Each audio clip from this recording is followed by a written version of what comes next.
perencanaan kota itu kan kita melihat 10, 20, 30, 50 tahun. Oh gitu ya? Beberapa infrastruktur bahkan harus memikirkan 100 tahun gitu ya. Ya karena memang ya tadi saya bilang di awal, kota itu ada untuk beratus-ratus tahun, seribu tahun. Wow. Dan kalau memang secara geologi, secara geografi itu relatif aman, ya dia akan stay dan akan survive di sini. Kami bekerja sama dengan pihak BUMN untuk mengembangkan daerah Sanur yang diposisikan menjadi KIK kesehatan. Kesehatan ya justru. Karena kebetulan juga pas pandemi itu kan yang saya bilang tadi itu stress test yang terlarang untuk semua. Infrastruktur kesehatan kita siap apa enggak sih gitu. Itu benar-benar diuji kan semua negara ya, termasuk di Indonesia. Dan kebetulan dengan arahan tadi gitu bahwa Bali kayaknya harus, karena Bali pun mati during pandemi. Betul. Sehingga kalau dia punya positioning ekonomi lain selain pariwisata, mungkin masih punya harapan. Manusia gitu, atau orang itu seringkali belum akan belajar kalau belum kena masalah. Banyak ya. Begitu juga kota. Kalau belum mengalami macetnya, banjirnya atau gimana, ya mereka atau kita semua pikir baik-baik saja kok. Betul. Iya, sampai 7-10 tahun lagi baru terjadi banjirnya dan macetnya makin parah.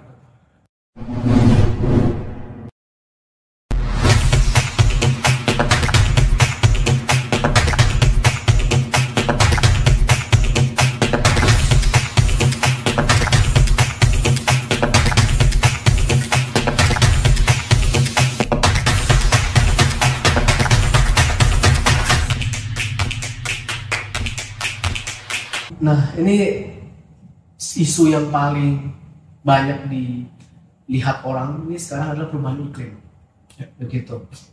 Udara jadi semakin panas, musim jadi nggak tentu, banjir, longsor gitu. Nah, bagaimana sih suatu kota itu perlu mempersiapkan diri untuk perubahan iklim ini, Mas? Ya, jadi ya ini tentu challenge yang besar untuk semua kota, daerah gitu ya, baik yang existing maupun yang akan dibangun. Tapi melihat tantangan tadi, tentu harus mempertimbangkan perencanaan yang sensitif terhadap aspek lingkungan. Perubahan cuaca, peningkatan suhu, dan juga kenaikan muka air baik laut maupun darat, sehingga banyak aspek-aspek yang perlu dikaji dan dimitigasi di dalam melakukan perencanaan atau revitalisasi tersebut. Nah, itu kalau kita tidak sensitif atau kalau bahkan kita tidak pertimbangkan, ya udah istilahnya kita pasti kalah gitu ya, dan tidak bisa adapt gitu ya dengan perubahan tersebut. Oleh karena itu banyak solusi perencanaan kota itu harus multidisipliner. Harus banyak melibatkan stakeholder dari berbagai keilmuan, sehingga memastikan potensi masalah juga terselesaikan dengan bidang keilmuan yang memang bisa memberikan input, masukan dan solusi untuk perencanaan tersebut. Ya, seringkali banyak hal-hal yang mungkin sebelumnya itu belum terencana dengan baik atau belum ada. Halnya ya banjir dan juga penurunan muka tanah. Karena memang ya dulu mungkin pertimbangannya kurang matang. Atau seringkali juga orang nekat gitu, kadang tidak mempertimbangkan.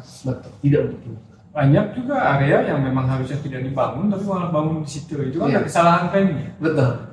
Jadinya ya satu saat akan banjir. Meskipun banyak juga yang dulunya nggak pernah banjir. Belakangan kan kita sehingga baru beberapa tahun ini aja mulai banjir gitu. Nah, itu kan artinya nggak bisa dilawan gitu. Ya kembali lagi, dulu orang merencanakan melihat sejauh mana gitu ya. Karena perencanaan kota itu kan kita melihat 10, 20, 30, 50 tahun. Beberapa infrastruktur bahkan harus memikirkan 100 tahun gitu ya. Ya karena memang ya tadi saya bilang di awal, kota itu ada untuk beratus-ratus tahun, seribu tahun. Dan kalau memang secara geologi, secara geografi itu relatif aman, ya dia akan stay dan akan survive di sini, bahkan akan excel gitu ya, kotanya sustain. Tapi kalau secara nature tempatnya, apalagi Indonesia itu dengan tidak hanya perubahan iklim itu, existing bencana alam juga mungkin bencana alam di berbagai tempat ada, cuma beda-beda. Ya itu artinya kita harus benar-benar memahami karakter geologi, karakter coastal area yang hubungannya dengan musim laut, ombak dan segala macam, dan bagaimana merespon di sana yang sensitif. Jadi tidak hanya ya kita membangun tanpa memikirkan itu, karena suatu saat pasti kena. Jadi sensitivitas, dan juga analisa, lakukan kajian yang memadai, yang proper, dan tidak melawan alam. Tentu teknologi juga sangat punya peranan di sini gitu ya, yang bisa prediktif, preemptif gitu, sehingga bisa menyiapkan memberi early warning gitu, sehingga kita bisa mitigasi. Dan ada sendiri juga mitigasinya gitu di berbagai aspek dalam climate response atau juga disaster response. Ya itu harus dipastikan penerapannya. Jangan cuma rencana aja ya. Rencana atau teori, tapi pada saat pelaksanaan seadanya, atau asal ada atau bahkan tidak ada dan tidak berfungsi. Nah itu artinya kita sudah nekat. Jadi sebetulnya toolsnya tersedia, ilmunya ada, gitu ya, dan teknologinya ada, gitu. Bisa mereduksi atau mitigasi. Terus sekali lagi ya, eksekusi implementasi juga harus proper gitu. Dan yang lainnya yaitu prinsip-prinsip green building atau bangunan hijau, bagaimana yang lebih efisien penggunaan listriknya, bahkan kalau bisa tidak perlu pakai AC, beberapa ruang terbuka, tapi tetap nyaman gitu. Bukan berarti menimbulkan masalah baru gitu karena ini mengadres isu tadi, tapi malah bangunannya tidak nyaman. Dan juga di skala distrik ya, bagaimana misal pohon bisa menurunkan suhu 1, 2, 3 derajat itu kan ada sainsnya gitu, bisa dibuktikan gitu. Di beberapa daerah yang lebih pohon, ambience temperaturnya lebih rendah gitu. Artinya kan sudah ada obatnya gitu, tapi diminum apa nggak, dilakukan apa enggak gitu. Yang seringkali kadang-kadang juga bukan solusi-solusi baru. Sudah ada dari dulu tapi kadang-kadang kita lupa, kita nggak terapkan itu gitu. Pas terjadi ya kadang-kadang itu kalau sudah telat mengobatinya lebih susah. Jadi memang kembali ke prinsip-prinsip tadi ya, kota yang layak, yang ideal. Saya pikir banyak isu atau masalah baru itu yang kadang solusinya juga yang orang bilang new problem old solution. Old problem new solution. Ya memang perlu beberapa solusi yang mungkin permasalahannya baru atau lebih ekstrim gitu, lebih intensif gitu. Jadi bagaimana kita mengaplikasikan dan menerapkan solusi-solusi tadi juga harus lebih intensif gitu. Nggak bisa hanya main-main aja gitu, atau yang penting sudah menerapkan kaidah-kaidah green building hanya untuk simplifikasi atau dari segi marketing lebih laku gitu, tapi enggak sih, itu bukan untuk ke situ gitu. Tapi memang untuk merespons jangka panjang gitu. Dan perubahan itu. Satu lagi tadi Pak, penggunaan bahan bangunan juga itu materi bangunan yang juga tidak terlalu padat prosesnya gitu ya, juga menimbulkan banyak berkontribusi dalam peningkatan CO2 dan kurang berkelanjutan lah, atau kurang sensitif dan kurang hati-hati gitu. Itu material bangunan lain yang mungkin lebih sustainable dengan prinsip reuse cycle, yang bisa dijadikan KPI juga atau target di bangunan baru. Wah, menarik banget nih Mas, tadi banyak banget ya hal-hal yang sebenarnya kita sudah tahu obatnya tapi kita nggak kerjakan gitu. Dan ini sebenarnya tugas siapa ya Mas ya? Karena kita ngerasa kayak semua orang di Jakarta tahu bahwa kita butuh ruangan hijau, tapi tetap aja ada yang bangun di dekat sungai dan itu nggak ada teguran gitu atau bantuan untuk relokasi ke tempat lain. Bagaimana sih dalam suatu urban area setiap masyarakat tuh suaranya bisa didengarkan Mas? Ada nggak cara-caranya, apakah harus lewat NGO atau lewat pemerintah kota supaya benar-benar ide-ide yang brilian atau ide-ide lama yang efektif ini terjadi gitu Mas. Ya, di dalam perencanaan kota atau wilayah ya ada aspek konsultasi publik. Konsultasi publik. Ya. Dan itu tugasnya ya pemerintah, perencana atau pengembang sih. Bagaimana mensosialisasikan, mengkomunikasikan arahan-arahan pengembangan gitu. Dan juga mendengar aspirasi dari stakeholders, warga sekitar termasuk gitu. Dan sedapat mungkin mengakomodir atau mengadres dan mereduksi kemungkinan itu menjadi masalah di kemudian hari. Jadi istilahnya kalau kita membangun tuh kita ngobrol dulu gitu di depan. Tapi ini yang pada praktiknya tidak mudah karena banyak sekali bangunan yang ya itu tadi eksklusif gitu kan. Orang malah dia menyimpan rencananya gitu. Beberapa bisa dibilang stakeholder itu ya karena faktor komersial, competition gitu ya, confidentiality, dia justru nggak mau ketahuan banget mau bikin apa gitu misalnya. Supaya harga nggak naik gitu ya? Bisa jadi karena juga menghindari spekulator ataupun macam-macam ya faktornya. Tetapi attitude seperti itu ya akhirnya juga menimbulkan orang warga bisa saya nggak tahu nih bangun apa. Kami tidak pernah diinformasikan, kami tidak pernah merasa diajak dibeli dan segala macam. Dan tentu ada ada obat lainnya itu ya, ada solusinya secara komunikasi, sosialisasi. Nah inilah stakeholder atau ekosistem dalam perencanaan itu yang perlu didengar, dikonsultasikan, diminta masukan, minta komennya, agar menjadi akomodatif untuk berbagai kalangan, berbagai pihak. Of course, di banyak case we cannot please everyone gitu ya. Right. Tapi justru di situ tantangannya, bagaimana semaksimal mungkin, seoptimal mungkin, try to please everyone. Itu yang paling susah kan.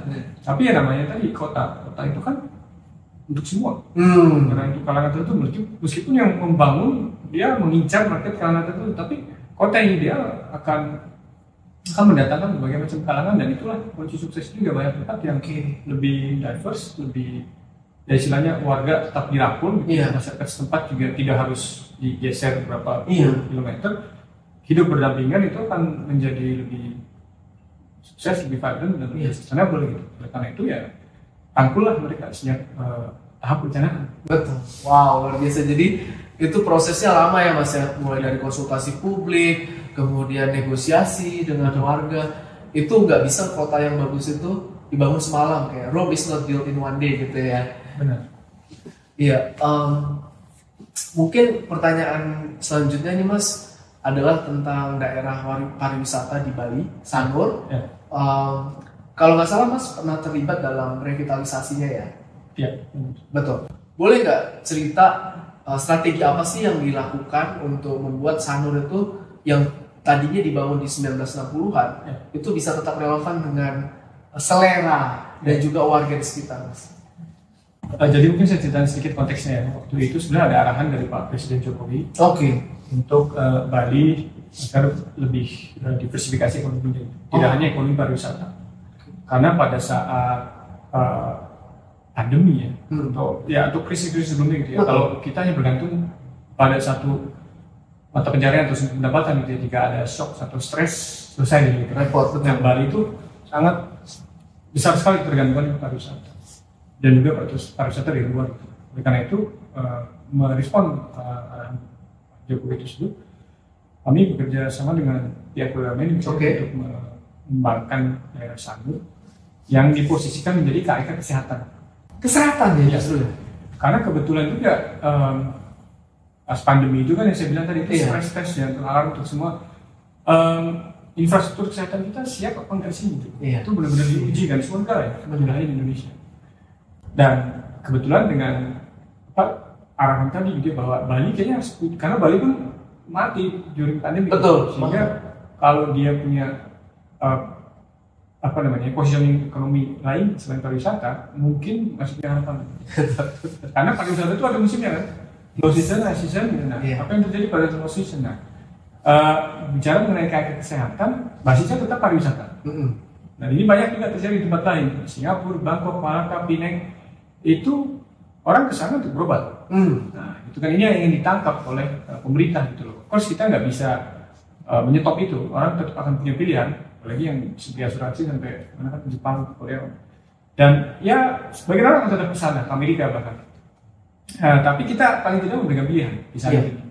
Jika ada fasilitas healthcare, wellness yang bertaraf internasional, bahkan kita pemerintah juga bekerjasama dengan Mayo Clinic, terkenal di Amerika.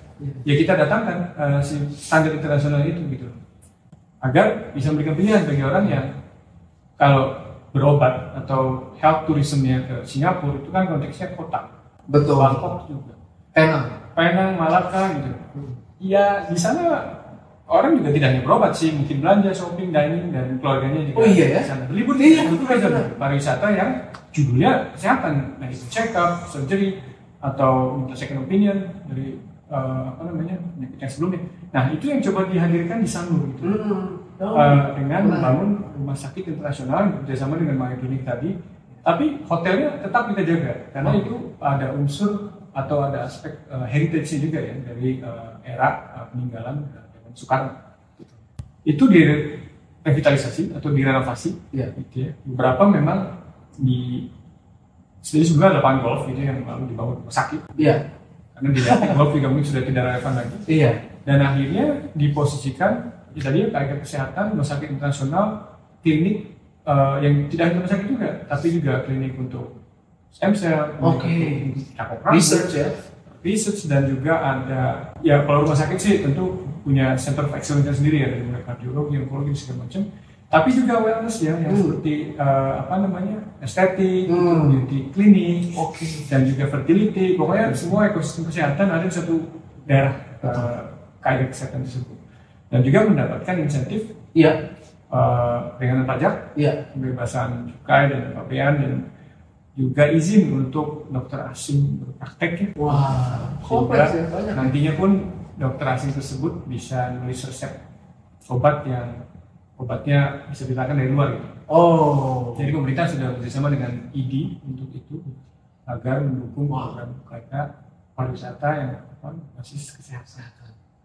Wah, menarik banget Mas. Ini kita nggak bicara Bali saja nih Mas. Jawa Barat itu baru-baru ini katanya ada rumah sakit internasional pertama. Gitu. Aku nggak tahu apa memang nggak pernah ada rumah sakit internasional sebelumnya gitu ya. Dan sebenarnya ini bagus nggak ya kalau ada rumah sakit internasional yang dibangun gitu? Ya sebenarnya bagus ya untuk meningkatkan competitiveness. Saya yakin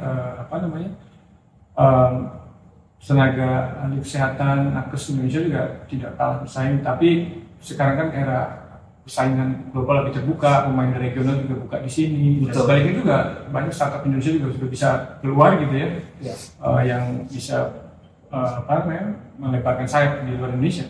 Artinya itu tidak terhindarkan ya, bahwa pemain asing masuk dan bagaimana kita bersaing dan memberikan pilihan juga bagi konsumer dengan tadi itu yang prinsipnya mungkin tidak akan menyetop orang untuk berobat ke luar negeri, tapi paling tidak di sini kualitasnya bisa ngangkat gitu. Kalau memang itu yang ditargetkan oleh pemerintah.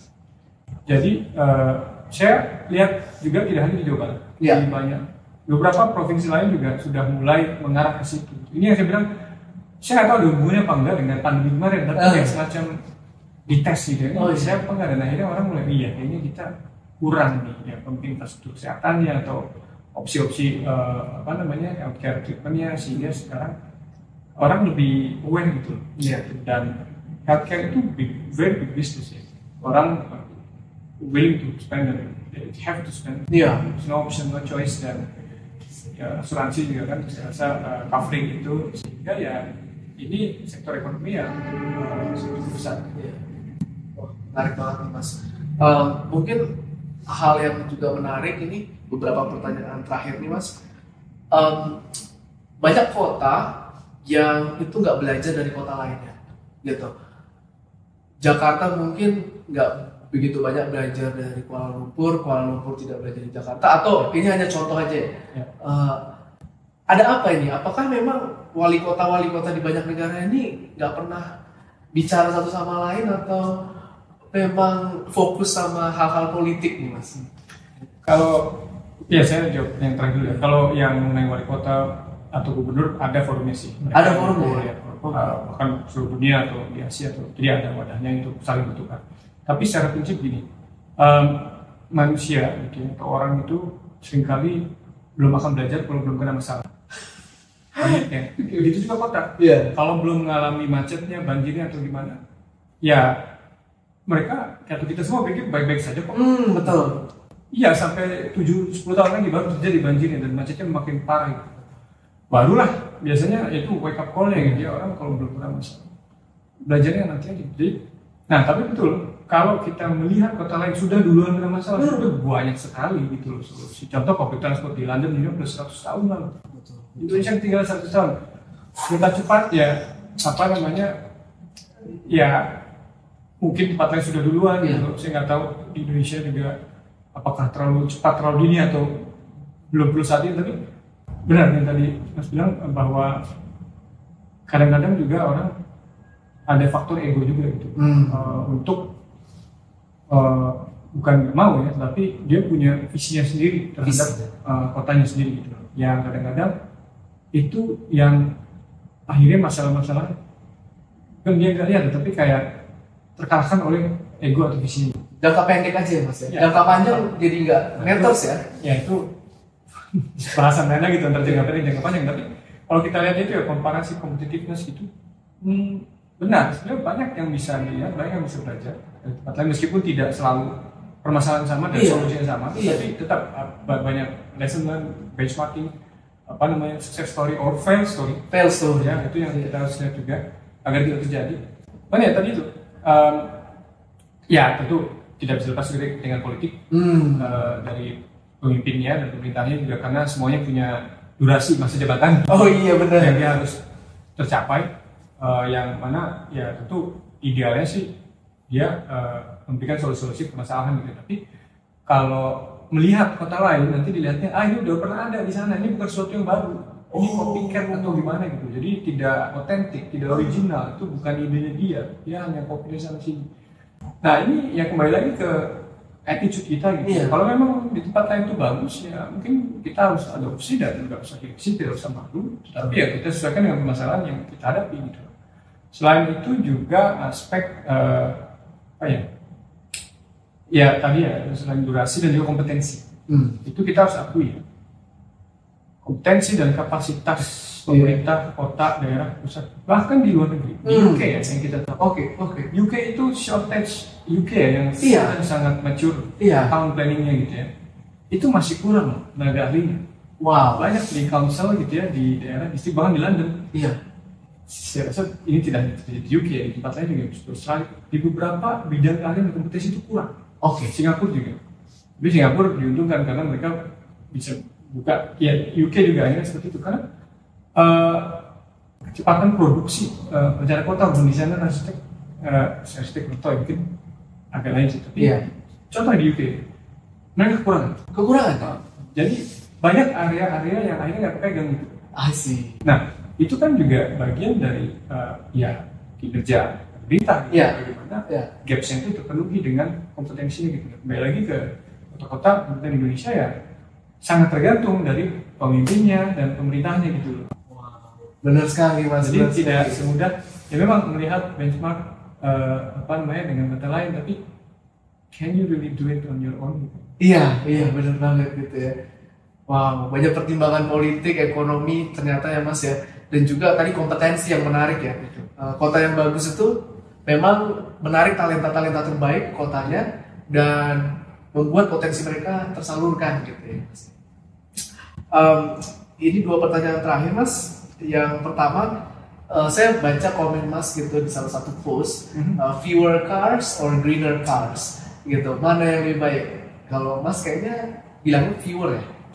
Iya, lebih fewer, tapi tetap greener itu saya pikir nggak ada pilihan lain. Fewer and greener. Cuman ya nomor 1 tadi itu ya, kalau memang jumlahnya bisa dikurangi itu udah satu perbaikan gitu, karena itu yang sulit sekali ya obatnya kan tentu public transport ya. Betul. Tapi tidak hanya dengan itu gitu loh, kalau masih belum green gitu ya masih akan populasi juga masih tetap perlu jalan lebarnya berapa, dan akhirnya menjadi perdebatan gitu. Betul. Jalan dikurangi, itu yang menimbulkan kemacetan. Mobil dikurangi, ya jawaban atau obat lainnya apa gitu, public transportnya juga belum memadai, ya menjadi apa namanya, tapi tetap figur menurut saya. Ya bukan hanya cars ya, orang sekarang beralih akhirnya ke motor gitu. Ya motor juga akhirnya jadi PR lagi gitu. Ada isu-isu yang timbul juga dari itu.